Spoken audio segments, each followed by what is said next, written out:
Hi, I'm Kaaw, and today we're talking about 303s. 303. So what is a 303? The original Roland TB303 could switch between a saw wave and a square wave with a 24 dB low pass filter with some crazy resonance. It made a name for itself in early house and techno, becoming known as the acid bass, and many companies have either put out clones or made their own versions. Today, instead of diving into the hardware sequencer, I wanted to make a Serum patch emulating a 303 so you guys could have it and use it in your own projects. And also wanted to make some different styles of music than just acid and techno and see if the 303 holds up across multiple genres. So let's hop into Serum. Let's hop over to Serum.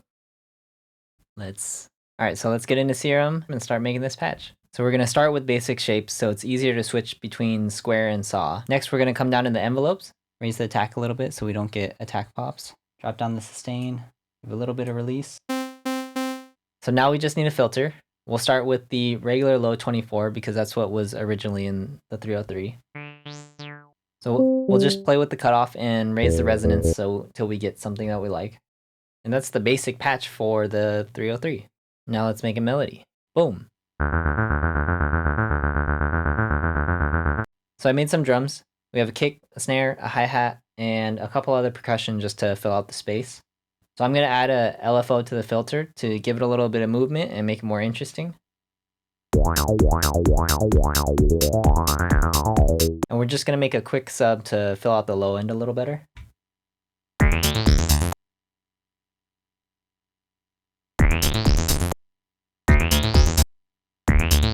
Then just add some sidechain and we essentially have our drop. Oh, and can't forget reverb and delay. I'm just going to use the stock Ableton reverb and delay, so there's no issues if you guys want to recreate this. And I think I'm going to add a LFO to the wet knob of the delay, just for a little bit more variation. We're going to drop down the depth, which is just adjusting the highest point and lowest point of the LFO, and the rate, which is how fast it's going.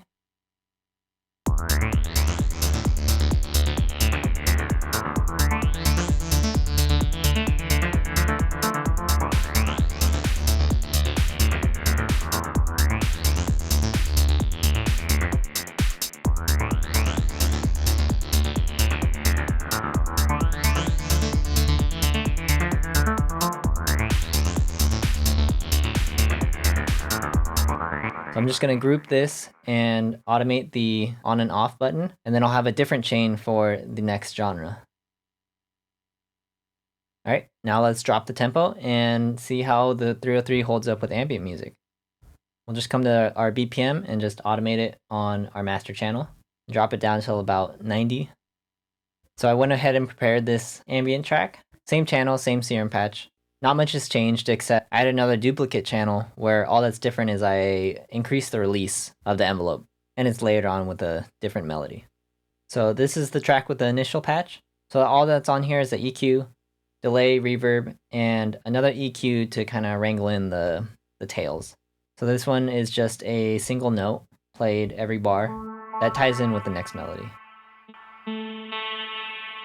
And on the second track I have the different melody and the reverb and delay effects slightly different, just to kind of work with the melody. And then we have a sub, which is just a sustained note that has an LFO on it. Most of this automation is changing from track to track, so from acid to ambient, but there are some, like this macro here, that are automated or being modulated through like an LFO or through little things up here. And then we have some percussion, and that's all there is to it for this one.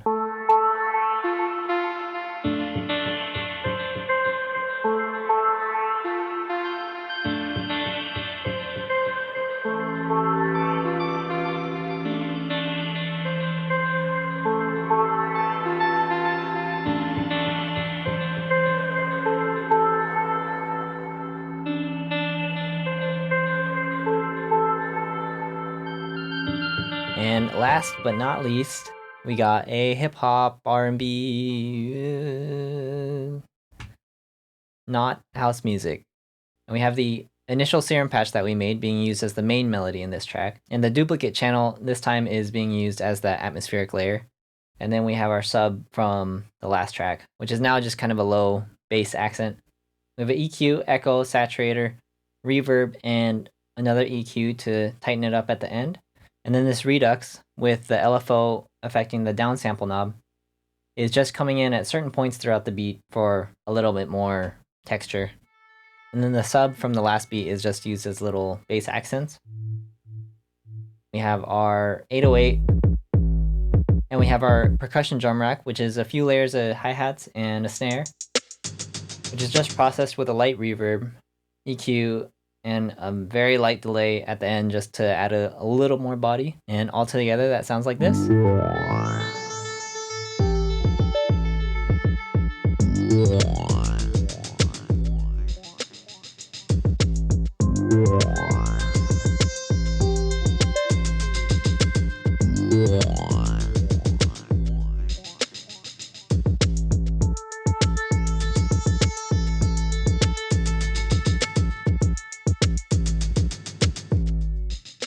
So the question, does a 303 hold up in different genres than acid, house, techno, that style of things? Short answer, I'd say yes. Ambient, it really excels, especially when using other effects on it. And today we just use the stock Ableton reverb and delay. But if you use some more creative effects, such as Valhalla's Supermassive, or if you have hardware, Microcosm or Strymon's Night Sky, that have a lot more movement and allow you to get a little bit more creative with your effects, then I say it really shines in ambient. As for hip hop, there's certainly a time and a place for it. It definitely isn't as all around as it is in ambient or dance music, but at certain times when you need that certain grit and that certain vibe, it definitely serves a purpose. But with that being said, I think it's definitely worth throwing in your next track. And even if it doesn't fit, just seeing if you can make something work or seeing if it sparks a creative idea. Because at the end of the day, that's what it's all about. So if you enjoyed this video, learned something, or just had fun, leave a like, subscribe, comment, all of that stuff. And I'll see you next time. See ya. Bye. Goodbye. Bye now. Bye. Bye. Bye. Goodbye.